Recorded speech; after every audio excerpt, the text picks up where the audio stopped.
यं हि न व्यथयन्त्येते पुरुषं पुरुषशर्भ सम दुःख सुखम धीरम સો મૃત્યાય કલ્પતે। હે પુરુષ શ્રેષ્ઠ અર્જુન, જે પુરુષ સુખ તથા દુઃખમાં વિચલિત થતો નથી અને બંનેમાં એક સમાન રહે છે તે મુક્તિ પામવા માટે સર્વથા યોગ્ય છે।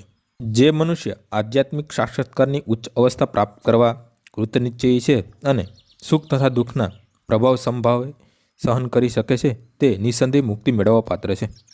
વર્ણાશ્રમ ધર્મમાં જીવનની ચોથી અવસ્થા અર્થાત સંન્યાસ આશ્રમ કષ્ટસાધ્ય અવસ્થા છે, પરંતુ જે મનુષ્ય પોતાના જીવનને ખરેખર પૂર્ણ બનાવવા ઈચ્છે છે તે સર્વ મુશ્કેલીઓ હોવા છતાં સંન્યાસ આશ્રમ અવશ્ય ગ્રહણ કરે છે।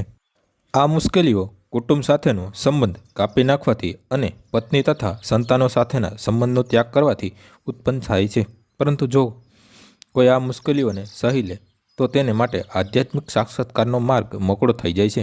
તેવી જ રીતે અર્જુનને જો પોતાના કુટુંબીજનો તથા અન્ય પ્રિયજનો સાથે યુદ્ધ કરવાનું મુશ્કેલ જણાતું હોય તો પણ તેણે ક્ષત્રિય ધર્મના પાલનમાં દૃઢ રહેવું જોઈએ, એવો અનુરોધ કરવામાં આવ્યો છે। ભગવાન શ્રી ચૈતન્ય મહાપ્રભુએ 24 વર્ષની ઉંમરે જે સંન્યાસ ગ્રહણ કર્યો હતો અને તેમના આશ્રિતો યુવાન પત્ની તથા વૃદ્ધ માતાની સંભાળ રાખનાર કોઈ હતું નહીં, તેમ છતાં ઉચ્ચતર ઉદ્દેશ માટે તેમણે સંન્યાસ ગ્રહણ કર્યો હતો અને પોતાના કર્તવ્ય પાલનમાં દૃઢ રહ્યા। ભૌતિક બંધનમાંથી મુક્તિ પામવાનો આ જ એકમાત્ર માર્ગ છે।